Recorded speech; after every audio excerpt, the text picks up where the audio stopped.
Hey everyone, welcome to another episode of Ask Shane Anything. And you know what that means? It means that the weekend is here. It means that if you've been busting your butt all week at work, it's now time to kick your feet up and play some games. Hopefully, you'll listen to this episode or watch this episode first. As always, I want to thank everybody who is pledging at $7 or more per month. Because of you guys, this show happens. Obviously, I want to thank all our patrons. Without you guys, none of this happens, but particularly the ones who have decided to pledge at that higher tier to make sure that they get this weekly dose of Ask Shane Anything. We have great questions, and in fact, this week, I've decided to add an extra question to Ask Shane Anything. Let's get straight to it. Our first question for this week's episode comes from Mountain Lifter. Jedi Survivor launched buggy, and with a lot of performance issues, reviews in general might mention launch issues, but should they or do they factor them into their final score? Jedi Survivor and Cyberpunk 2077 sit at an 8.6 on Metacritic. In both cases, it does not seem like the issues are factored into the score. Is this because of an assumption that they will get fixed? How can we discourage companies from launching games, especially PC ports, in bad states?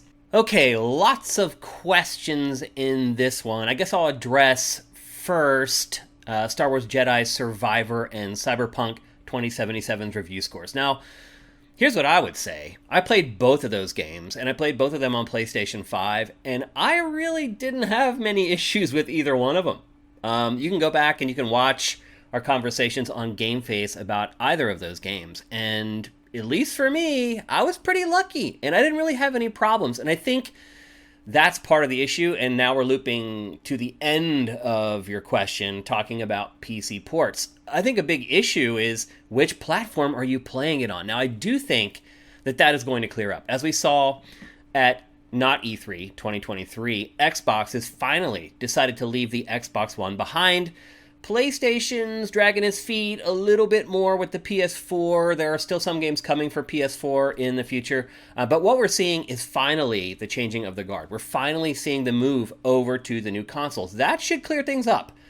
Because a lot of the time, the real buggy versions of these games, and let's be honest, Cyberpunk 2077, the problem was the last gen versions. I played the PS5 version. It wasn't that bad. So a lot of it has to do with which platform they were playing. Now, to your point, the PC versions of these games, in a lot of cases, are bad, and maybe more so with games that first launched for consoles and then later came to PC. To me, that seems to be the bigger problem, but you're right, it is a problem across the board. And how can we fight back to make the publishers start, honestly, taking PC versions a little more seriously?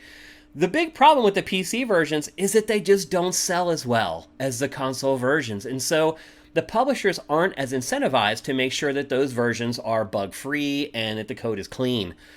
So maybe one answer is more people need to buy the PC versions, but that's not really realistic, and that's probably not going to happen. So what else can we do? If you're a PC gamer, just stop buying the games. Or, at the very least, don't buy the games until they've been fixed and cleaned up. So, again, to go back to an earlier part of your question where you asked if people are just assuming that the games are going to be fixed, I don't think so. I really just think that whatever version they've played maybe isn't as buggy as some of the other versions. And maybe that's a problem with Metacritic. Maybe what Metacritic needs to do is aggregate the different platform scores into one overall score for each product. And then you wouldn't get the 8.6 for the PS5 version, and you wouldn't get the 4.0 for the PS4 version. You'd get something in the middle. So maybe that's an answer to it. But again, does Metacritic really influence sales of a game? I don't think it does all that much. Most sales for the game come in the first 5 or 6 days it's on the market. I think a lot of people check Metacritic post-haste after they've played a game to see if the reviews are kind of aligning with how they feel. It's a complicated question, and it gets more complicated, too, as games launch piecemeal. So, for example, a lot of times we would do game evals, which we don't really do anymore. But we would do a game eval, and a game would have no connectivity. There would be no online modes. There'd be no way that the game really connects and adds value for the player. And then it would be on us to come back months later, I'm thinking of Red Dead Redemption 2 here, where they finally add the multiplayer, and it gets the multiplayer to a state where they're like, okay, this is it. This is what we promised you guys. Now, ideally, we would go back and we would update the game eval and then add in the score. In fact, we should probably still do that with Red Dead Redemption 2, because it would probably get the game close to like one of the highest scores ever on the site. But it's just impractical and kind of pointless because nobody cares at that point. People have already decided whether they want to buy it or not. Does it matter that we now go back and adjust that connectivity score for it? I mean, for my OCD mind, probably. There's probably one little thing that's in the back of my mind that's driving me crazy. I don't even realize it, is that we haven't buttoned that up. But other than that, there's really no point in doing it. So I don't think there's an easy answer. And generally the answer to anything like this is how you spend your money. If you stop buying the PC versions, now there is some slight chance that they are just like, you know what, we're just not going to do a PC version at all. But I would lean more towards, you know what, we need to clean up the PC versions of our games before we release them. Because I don't think that publishers want to completely ignore the PC market. I think what they're doing right now is they're hoping that with minimal effort, they can still generate a lot of revenue from the PC versions, and that's wrong. That's completely wrong. So it's a complicated issue. There's not an easy answer. But as always, and I say this all the time, bet with your money. All right, our next question comes from Sifted Stalwart Zet Saber. I tend to go back and watch old review videos from all the game journalism outlets from 2007 to 2013. Do you think this is nostalgia, or was games journalism better back then since YouTube influencers were not as prevalent? Okay, you guys know already how I feel about YouTube influencers and how I feel that there's no editorial checks and balances there. I've literally been banging that drum since the day I left Game Trailers and all this stuff started. However, you cannot blame YouTubers and influencers for a change in review quality from the traditional outlets where there is editorial oversight and there is an editorial hierarchy and there are people looking over the shoulders of the editors to make sure that they're doing things the right way. That's on them. That has nothing to do with YouTubers, influencers, streamers, or anything like that. The quality of IGN's reviews, GameSpot's reviews, Game Informer's reviews, Eurogamer's reviews, Polygon's reviews, Kotaku's reviews, none of that is impacted by what influencers and YouTubers and streamers are doing or are not doing. They can still create great reviews that are valuable to people like you, Zet Saber, because it feels like you don't trust what you're getting from the YouTubers and the influencers, and I don't blame you. I wouldn't either. I'm not begrudging people who do. Like, if you find somebody who you feel like you really trust and they're your online spirit animal, you guys agree on pretty much every genre, I can understand where there's value in watching reviews from people like that. I totally get it. I haven't found that person. Maybe you have. But to blame influencers and YouTubers for the current state of games journalism, I don't think it's fair. I think it's fair to blame them for what they're doing on their channels, and if it's right or wrong, and if they have, millions of people that are following them and they're doing shady stuff, then they can be blamed for that, for what they're doing. But you can't blame them for what other outlets are doing. So do I think it was better? I mean, that's one of the questions you're asking back then. I think it was more reliable back then. You do have more voices now, but I feel like sometimes those voices can cloud the overall narrative around a particular game. For example, something that's happening right now is, there's a certain segment of people online who are slacking Starfield because it's 30 frames per second. I would argue that most people don't really give a crap if a single-player game is 30 frames per second or 60 frames per second. Multiplayer games, I understand a little more. Shooters, I think a higher frame rate actually makes the game play better. If you're playing a single-player game, if it's locked at 30 frames per second, I don't think it really matters. And I don't think most players think it matters either, honestly. But there's a certain segment of people online who have generated this anger towards Starfield and Bethesda because the game is locked at 30 frames per second on consoles. I think back in the old days, quote unquote, that wouldn't have happened. Truth be told, most of the real outlets look at things a little more on an even keel, a little bit more from a mature angle. Let's be honest, a lot of the editors working on these traditional publications are a little bit older. They have a lot more experience than these other people, and they've already went through this. They know, you can see what's going to happen. Would I say it's better or worse? I think it's always better to maybe have more voices and more options, in your opinion, but do I think it's more reliable then or now? I think it was way more reliable then. I think if a game came out and you had your 5 or 6 traditional publications that you trusted for the most part, Game Trailers, IGN, whoever, and you watched those 6 or 7 video reviews, although back then not everyone was doing video reviews, so some of them were written, But I think if after you watch those 6, I do think you had a better idea of whether you're going to like the game or not and whether you should buy the game or not than you do now. Because there's so many opinions now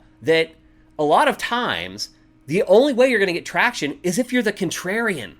I know a lot of people accuse the one outlet that reviewed Tears of the Kingdom and gave it not a 10, and everybody freaked out about it. Everyone accuses them of like farming for clicks, and there's a little bit of an element of that. But when you're talking about there's like 100,000 YouTubers who are offering their opinion on a new game, and if you're going along with the crowd, it's really hard for people to notice your content, so there is incentive there to stray from the pack. Even though you may not believe 100% that the game is bad and when everyone else thinks it's great, or vice versa, there's an incentive there to go against the grain, to publish something contrarian to what everyone else is saying. So I would say back then, day 1, day 2, I think you had a better idea of whether you should buy a game or not than you do now, because there's just so much signal noise.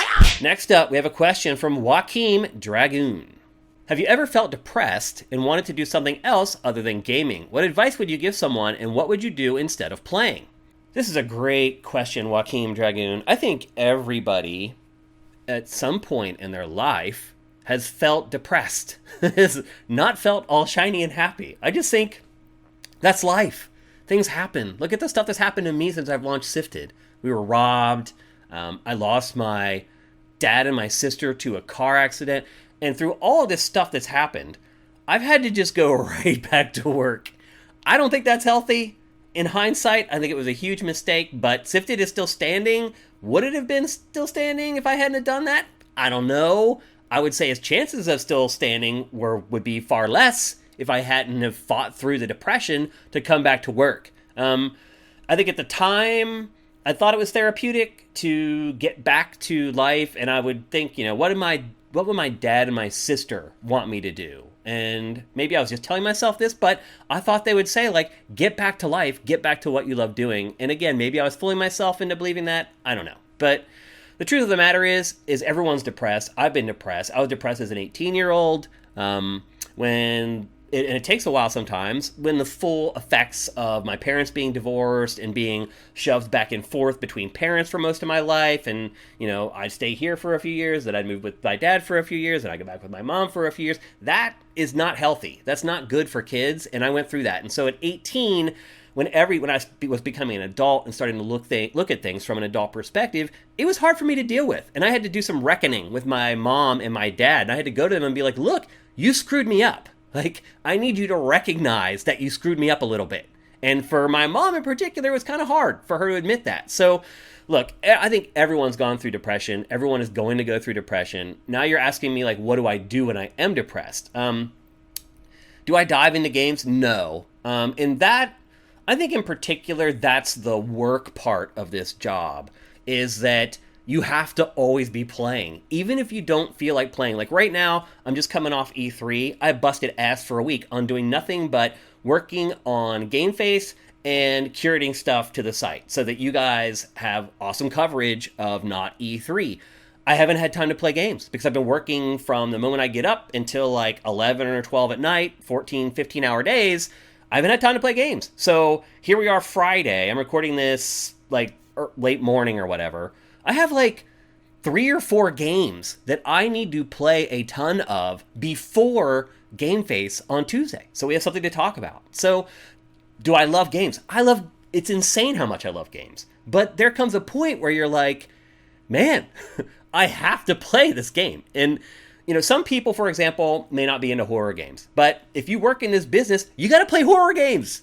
You may not like some other genre. You got to play it. That's the work part of this. It's even me, which I struggle to find other people who are as passionate about games as I am. Matt is one of them. He is definitely one of them. He is as passionate as I am about games. There aren't many people like us. And I sometimes envy people who can just go out on a weekend and do whatever the hell they want. Every weekend, I have to play games. That's just the way it is. I don't have enough time during the week with all the other stuff that's going on around the site to play games. So I know Saturday and Sunday, from the minute I get up until the moment I go to bed, I'm locked in. I'm either recording footage sitting in this chair, so I have B-roll for Game Face, or I'm out in the living room, sitting on the couch, playing games out there.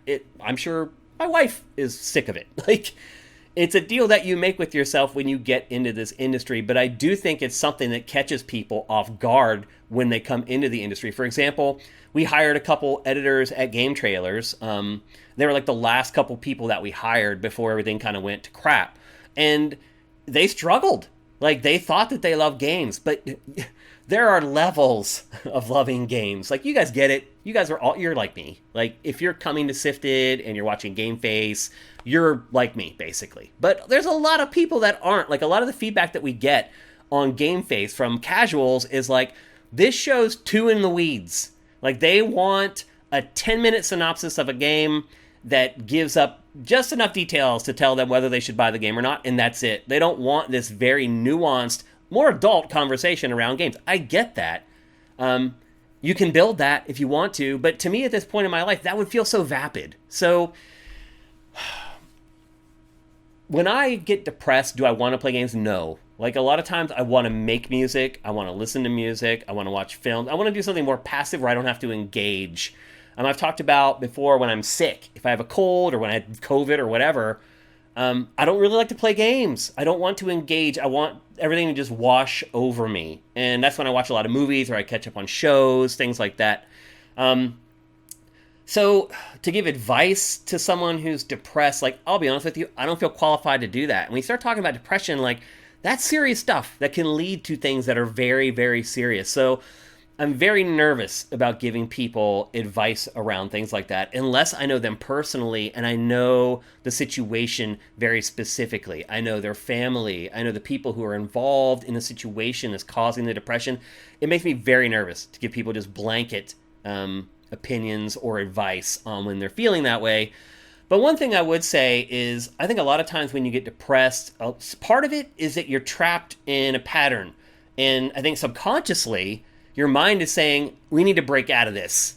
And so one thing I would suggest is if you are feeling bummed or depressed, don't dive into the things that you're already doing a lot more. I feel like that becomes a rabbit hole. One thing I've found when I am depressed and I am playing games is sometimes I say to myself, am I trying to avoid the issue here? Am I playing games right now to escape something else that's happening in my life? And I don't think that's ever healthy. So I guess one thing I would suggest is if you're feeling blue or you're feeling down, listen to some good music.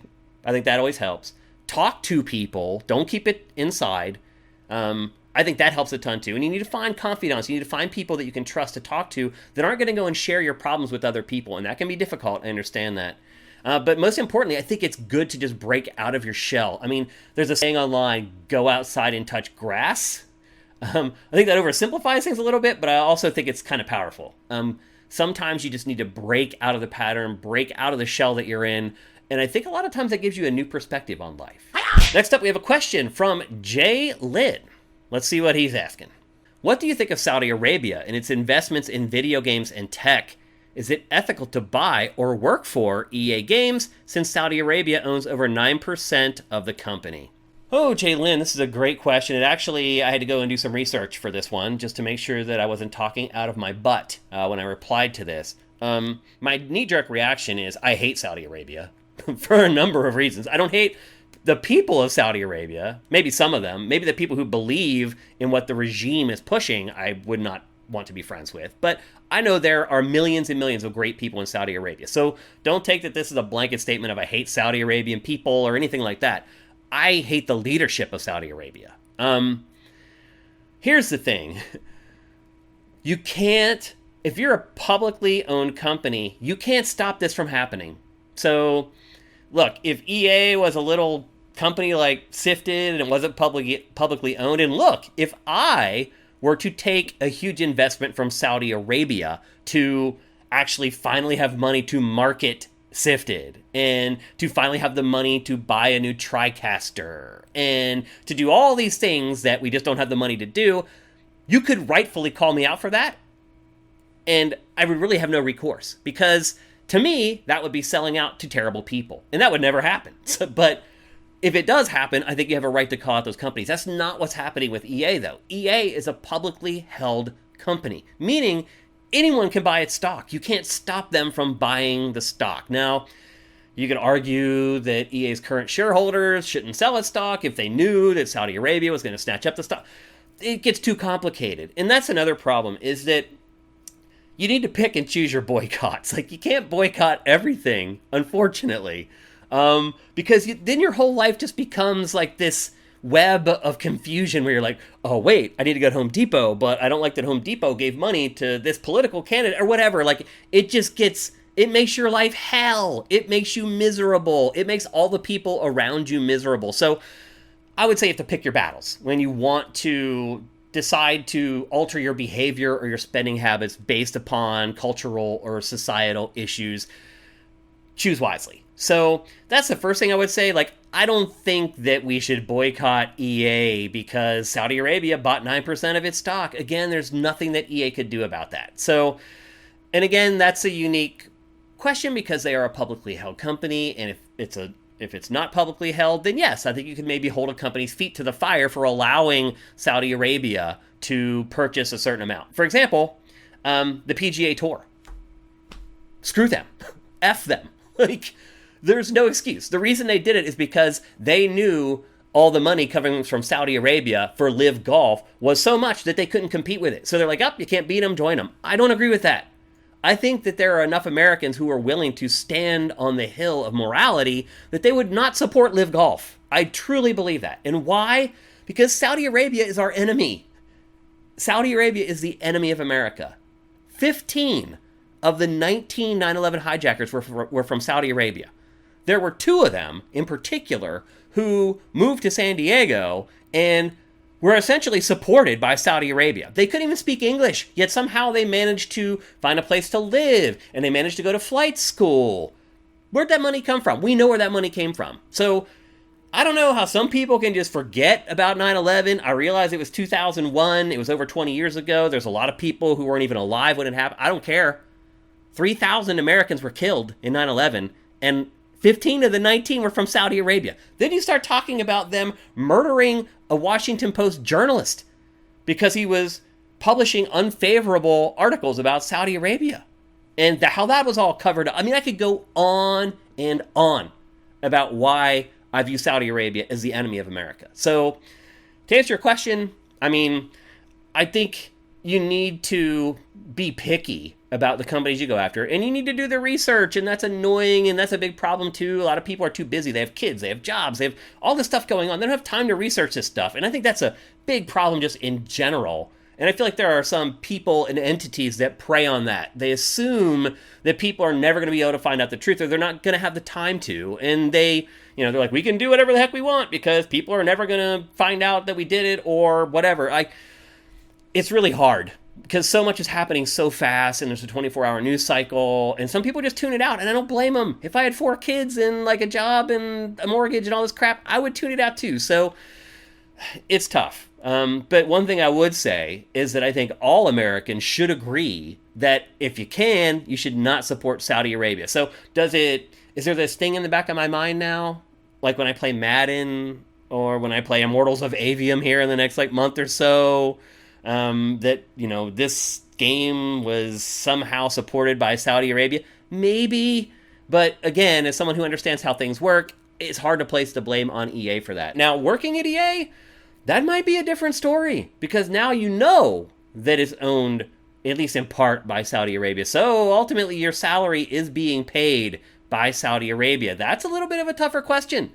Do you work for these companies that are owned by China or owned by Saudi Arabia? That's tough. Again, at the end of the day, if you're a parent and you have 4 kids, you need to put food on the table. Who am I to tell you not to work for EA or not to work for NetEase or whatever? Your kids got to eat. So none of this stuff is cut and dried, and I try never to apply blanket opinions on anyone or anything because every situation is so different. Again, people raising families, strapped for cash. It's hard to fault them for taking a lucrative job that could help them and help their family, regardless of where the money is coming from. So, Jalen, a great question.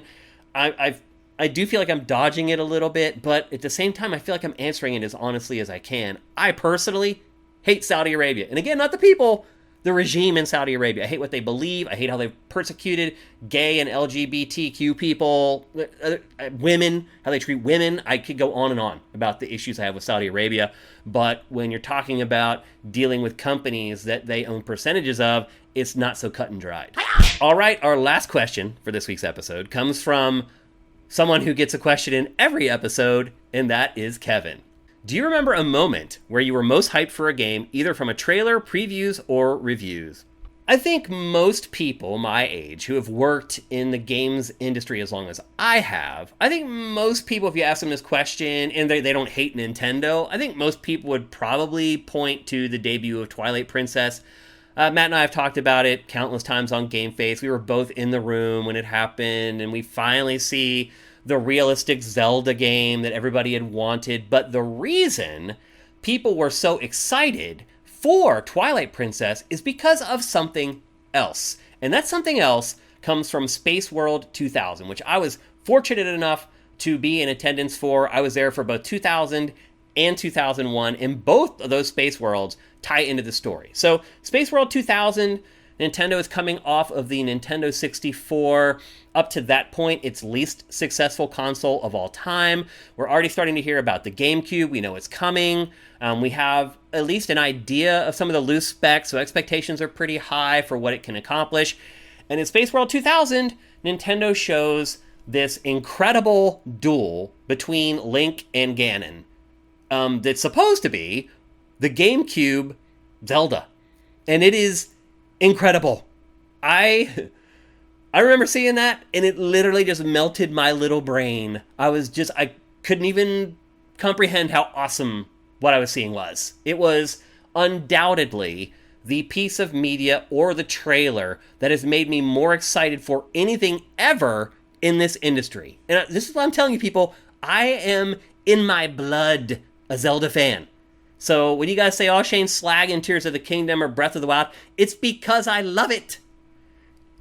That trailer, still to this day, I still wish they would make that game. The Space World 2000 trailer. So let me finish the story. That Space World 2000, everybody freaks out. It wasn't just me. Like, everyone's freaking out. Oh my god, that new Zelda looks freaking mind-blowing. Fast forward to Space World 2001, and what do we get? We get the carpet yanked out from underneath us with Wind Waker.